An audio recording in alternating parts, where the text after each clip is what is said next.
Okoboji broadcast is being brought to you by the headquarters of the University of Okoboji is at the Three Suns, open Monday through Saturday from 10 to 5 and Sunday noon to 3. Bank Midwest, dream big, plan wisely, live well. By Ducky's Marine and Motorsports Repair in Spirit Lake, Lakes Regional Healthcare and Avera Partner, Brand's Law Office in Spirit Lake, Synergy Chiropractic and Acupuncture in the Okoboji Plaza in Okoboji. By Bloom and Leonard Agency in Estaville and HP Insurance Agency with offices in Sibley and Rock Rapids. By Okoboji Mattress Company, 1 mile west of the junction of Highways 9 and 71 in Spirit Lake. Ruthven Locker, where carnivores are welcome on Hill Avenue in Spirit Lake. Beck Engineering in Spirit Lake. Be Radiant Laser Skin Studio, newly located in the Okoboji Plaza in Okoboji. Welcome to Okoboji Broadcast, everybody. I'm Jeff Thie. So glad you could join us again here today. I've got Clay Norris. He's the Executive Director of the Iowa Rock and Roll Music Association Museum right here in Arnolds Park, Iowa. And Clay, how you doing, my friend? Good to see you. Yeah, thank you. I'm doing well, and feeling a little bit better. Like finally we're inching forward just a bit. Yeah, you've got some big news coming up here. We're going to be what you're seeing here in the museum here at Arnolds Park Amusement Park, instead of just on camera, you're going to be able to see it personally here very, very soon. Isn't that right, Clay? Yes, it is true. We are going to be opening on June the 6th. We'll be open at 10 o'clock in the morning. Okay. And it has been since, I think it was March the 16th or 17th that we closed. And it's my first year being an executive director, and I only had like a month and a half of experience, and it was winter time, and you might just get a handful of people a week in here. Yeah. I've not seen this place the way it was intended to be, with some people looking around. Yeah, well, the intended to be is right around the corner here, and so the 6th falls on what? It's Saturday. That's on a week from this upcoming Saturday. Yes, and we're in a full coordination with the Maritime Museum, with the Arnolds Park Museum. Okay. I mean, we're right next to each other, but I think in the beginning we're going to separate the doors a bit because we do want to control. We just don't want we want to do social distancing as much as possible. So we're going to limit in our museum about 15 people at a time. Right. We're going to be wiping down things like we have a few exhibits in here that are interactive. Right. And so we'll be keeping a good eye on those and wiping those down. We'll be wearing masks as a staff.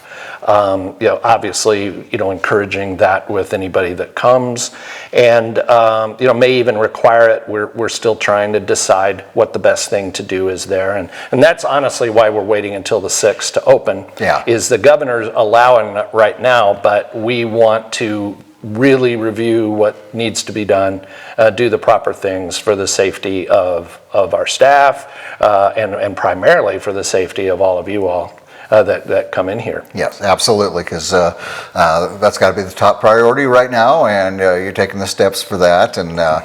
But it will be nice to hear that door opening and closing. It sure will. The little chime that goes off, and to see all the memorabilia and the theaters and all the interactive things that you have here in the museum. Yes, it's really. I've mentioned this a couple times in different things. This is a brand new place. It opened when, like July or something of last year? Yes. So it's not even a year old.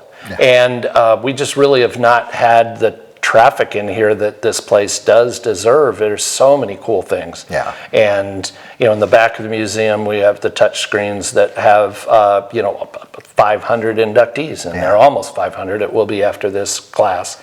So it's pretty cool. Oh, it's very cool, but with all the stoppage of just about everything, and we've seen this with some live music in the area. If there's anything that has happened throughout this entire experience, and that has been innovativeness, and I mean on everybody's part, Clay, and Iowa Rock and Roll the Music Association has also found a way to be innovative with bringing some live music. Kind of just like what we're seeing right here with on your screen. Yeah, we've had a lot of fun with this. We didn't really know what to expect. So, back on April the 23rd, I'd gotten together with Gary Lambert and Dave Boone and their group Rock a la Carte. Yeah. And they're based out of Route 86 Music, and Route 86 is an inductee into the Iowa Rock and Roll Music Association. So they're great supporters, great fans of ours, and we just gave it a shot.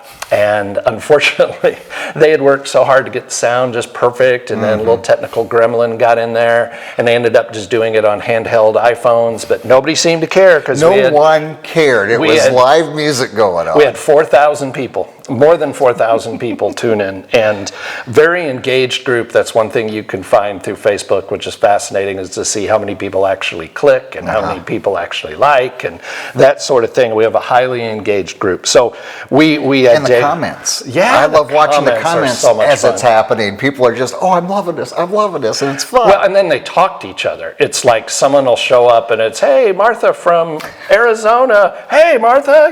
It's just it's really fun. If you haven't joined in, we've had Dave Rowley, we've had Jason Walsmith from the Nadas, we've had Boone and Lambert as a duo. Well, this Friday on the 29th, we have the Union County Trio. Okay. And two of the gentlemen on that trio, one of them is Rick Hilliard, and Rick is very involved in the Rock and Roll Music Association. And so there's two gentlemen on that group that are inductees into our Hall of Fame. And they are from Southwest Iowa, from the Shenandoah area, which seems to be a hotbed. I mean, that's where the Everly Brothers are from. And, I mean, it's just a hotbed of music in Iowa. And so they're going to be on Friday. And then we've got Sean Benz, who has, and these people are calling us up and saying, may I do this? And that's what's so much fun. JR John Rogers on the 12th of June, Bobby Figueroa on the 19th of June. And then this one is fun to me, the Melodies of Okoboji.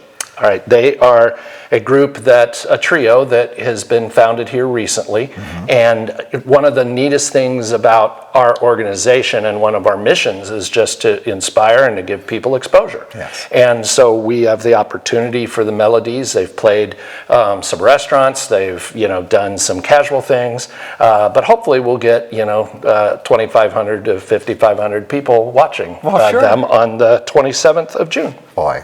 Isn't that amazing? I mean, and here's the other thing, that groups can get together and play, and tens, 20s, hundreds of miles away, people can be appreciating it, and it's kind of amazing, and it's fun. Yeah, I've been digging into it because I'm a geek that way, but 60 to 70% of the people are from Iowa, but then that leaves that 30 to 40% that are from other places, and states that pop up towards the top. I mean, Minnesota, obviously, but California, Colorado, Texas. We even have had people that I know for sure, because I saw the comments from New Zealand, from Norway. Yeah. I mean, it's just so much fun. Doesn't it blow your mind? Yeah. I mean, when you came into this position, did you have any idea of the reach that Iowa Rock and Roll really had? No, I really didn't, nor did I realize that, there's a gentleman named Willie Lehman, for example, or I think that's right. Forgive me if I got his name wrong. But anyway, he was I loved the group America growing up, and he's the drummer for America. And, you just find these little nuggets, here and there of people from Iowa that have been so involved in the national music scene and obviously regionally. Yeah, so much to look forward to here, and perhaps more than we imagined. Lee Cox, that's it. Okay.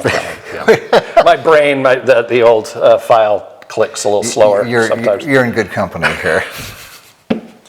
It's the elevator stops about right here. Yeah. But the mouth keeps going. That's right. The mouth engages no matter what. Yes. And one more thing. I mean, with the doors opening and people haven't seen the new exhibits and so forth from last year. That's not the only new thing. You've got a young lady intern here from Mason City. Yeah. Her name's Lauren, and she's going to be greeting people here. And then Maddie, who has worked here for several years. And Maddie is actually going back and working on a degree in archiving, basically. Very And good. I mean, so she's really going to be involved this year. We very fortunate. I got to say a shout out to the Okoboji Foundation of thank you, because the Okoboji Foundation and a lot of good projects for them to choose from. Yeah. But they elected to give us a grant, and we're going to be applying that grant and some other money that we raised in doing an archive of all of the inductees. It's going to take us a while and some more money, but we're going to start this summer, and we are going to do, so the vision is that every inductee will get a 2 to 3 minute little rockumentary about them. And right now it's all pretty much static. I mean, you can find YouTube videos. I'm trying to do that. That's another thing I'm doing. That's a lot of research right there. Yeah. But we would like it to be a little vignette or rockumentary on each one of the groups, each one of the individuals, that as an entity. Yes. There's 1,800 people when you start doing the math on the bands. Yeah. And we'll capture them through the group. But yeah, if we just do the different radio stations, producers, individual artists, groups, on and on, radio stations, that tallies up to, again, with this class, it'll be over 500. Yeah, amazing. Well, we're looking so forward to doors being open safely. I always have to add on, that'll be June 6th, Saturday, June 6th. And looking forward to all of you safely. How many at a time? About 15. About 15 and then, and I'll mention the hours too, because we're coordinating with the other museums here. Monday through Saturday, it'll be 10 a.m. through 6. Like many places, we've had to cut the hours a little bit because we want to make sure we clean up appropriately, that we get ready for the next day. Right. And then on Sunday, it'll be 10 a.m. to 5, I believe. Very good. So, but we'll start to be open 7 days a week again. We're all looking forward to it because it's just a step towards a little bit of normalcy. Yeah, we're nudging into it. Yes. All right. Clay, I thank you for being here with us. As always. Allowing me into the museum here. I always enjoy it so much. You will too when the doors open on June 6th. So our guest has been Clay Norris here from the Iowa Rock and Roll Music Association, the museum here in Arnolds Park. We thank him for being with us. We thank you for watching us right here on Okoboji Broadcast.